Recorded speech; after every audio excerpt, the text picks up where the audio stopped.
This is my 1998 Dodge 3500. It's got the diesel engines, 12 valve, and a 5-speed transmission. And we're gonna be doing a rebuild on it. I'll show you a picture of what it looked like when I got it. I've already been working on it a little bit. Basically, the gentleman that owned it before me, he fell asleep while he was driving on the gravel road, and he hit a walnut tree, and it basically caved this front end, or I'm sorry, caved that front axle back in, and you can see where I got in the frame a little bit, but the frame is still straight. And other than really the brackets that hold that the control arms, and the brackets on the axle and the fender, and other than that, should be a pretty easy fix. I'm gonna have to try to find a transfer case because it pushed this front drive shaft back into the transfer case and snapped it in half. I'll show you guys pictures of what it looks like. But yep, so this is the project. It's pretty straightforward on how to get this front axle out. You just undo your shocks, and there should be basically a bolt here, which this one snapped off. A bolt, or no, sorry, that one snapped off. 2 bolts on the front and 2 bolts on where it connects to the frame, and same on the other side. And your shocks come out, and you got to undo your steering stuff. You got to undo your track bar and all your steering stuff, and disconnect a few of the vacuum lines. And I just took that front bumper off to get easier. It's a lot easier to get to everything, and it should just fall right out of there. Oh yeah, you got to do undo your brake lines that go to your caliper.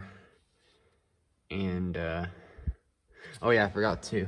That front axle went right up into the oil pan right there. So I'm either gonna have to try to weld that up or get a new oil pan. And one thing, if I was getting an oil pan, I'd get an OEM one, because on the cheaper ones, they paint the inside and the paint peels up every time, and it clogs that pickup tube, and it'll run your motor without oil pressure. So that's just a nice tip. But yeah, it's got a good old 12 valve motor in it. It's never been messed with. And yeah, so it should be, still got all the exhaust system and everything on it. And yeah, so it should be pretty good running truck. It's got, I think, 240,000 miles on it. But the dash isn't too cracked. I mean, it's got a couple cracks. But it's in pretty decent shape. I'm pretty happy with it. So yep, next step is getting the transfer case out, and I already got not all the parts are in yet for the steering and the control arms and stuff, but it's crazy how much people want for a transfer case. But yep, so I will let you guys know when I get the transfer case out, or I might record a little bit of it. But thank you.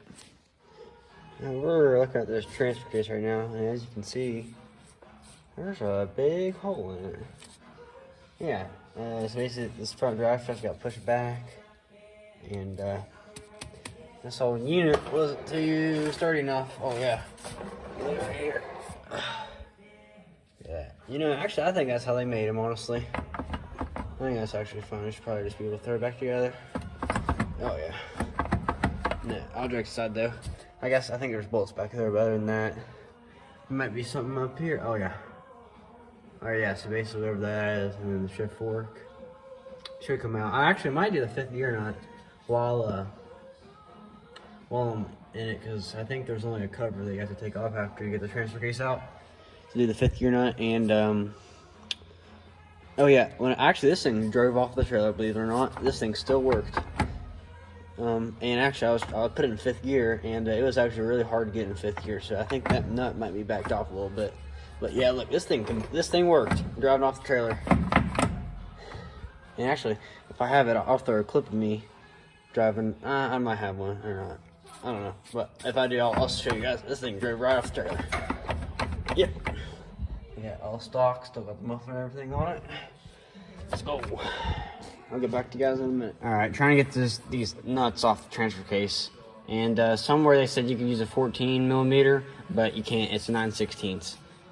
Well, or at least mine are 9/16.